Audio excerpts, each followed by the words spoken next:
pag-marking ng 2 inches. Ayan, 2 inches. Pagkatapos, yun yung 2 inches. Mag-tupik ng 1 inch.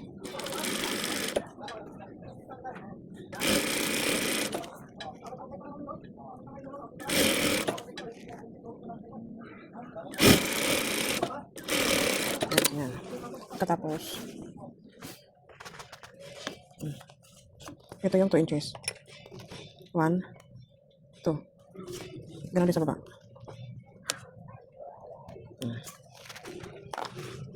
Ito yun. Tutupiin siya pa ganyan.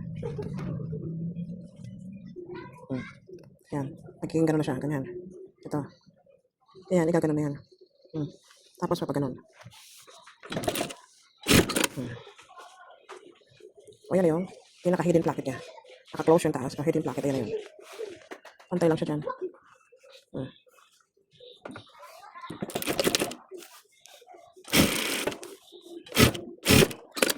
Tapos, ano yung ganito pa dito? Kabalit tayo. Ayun. Tapping na 116. Ito.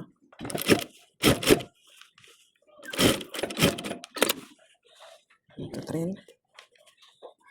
Yan na. Tapos, magta-tapping na tayo ng 1 inch. Ito ay nakaganyan. Ay nakapikete.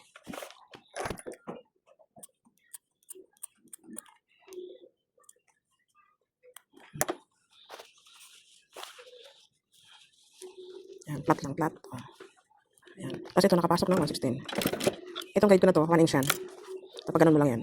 Yung magiging guide mo yung tahin natin kanina. Yan. Ayan. Flat lang yan. Yan nakapasok ng 116.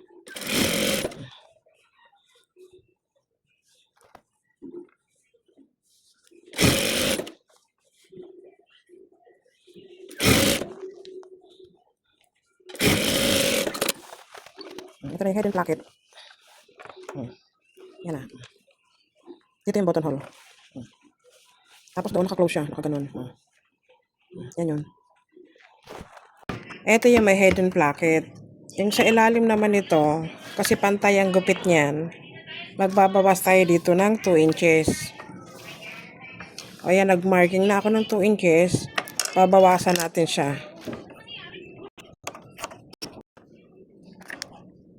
1. Bali 2 inches ang mamarking yan. 1 inch, 1 inch. Ito gaganyan yan. Kasi tutupiin lang yan namaya pag ganyan. Ito lalabas yan, ganyan. Ito yung tupi. Balik natin pag ganyan, mag-close tayo dito. Kasi wala itong collar. Ito ay pacing lang, neck pacing. Yan, i-close lang natin yung sa dulo. Ganun. Tapos ito, tutupiin na pag ganyan. Ilalagay din natin yung neckline. Ito, yung tulad na ginawa natin sa kabila. Ganyan. Pag ganito to. Yan. Siyempre kunin lang natin yung tamang sukat niya. Pantay siya doon sa shoulder.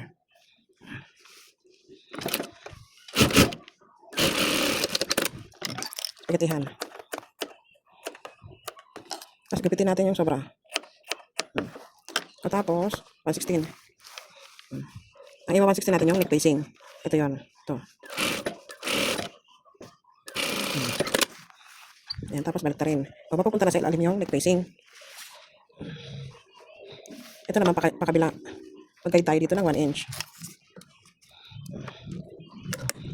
Ganyan. Para may palatandaan tayo dito, pag po-fold, marking lang tayo ganyan. Puldukan lang natin.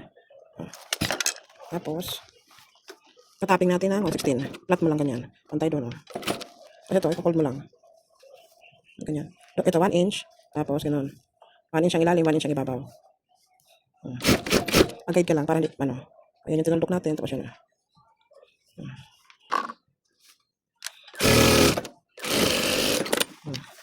Ayan na yun. Ito, isang fold lang. Ito yung ilalim nitong kabila. Ito yung itsura niya pag nakasuot. Ito ang ibabaw. Ito naman ang ilalim. Ito kasi ang style nito, kaliwa yung nasa, kaliwa ang magiging ibabaw. Ganyan siya. Yan yung may hidden placket.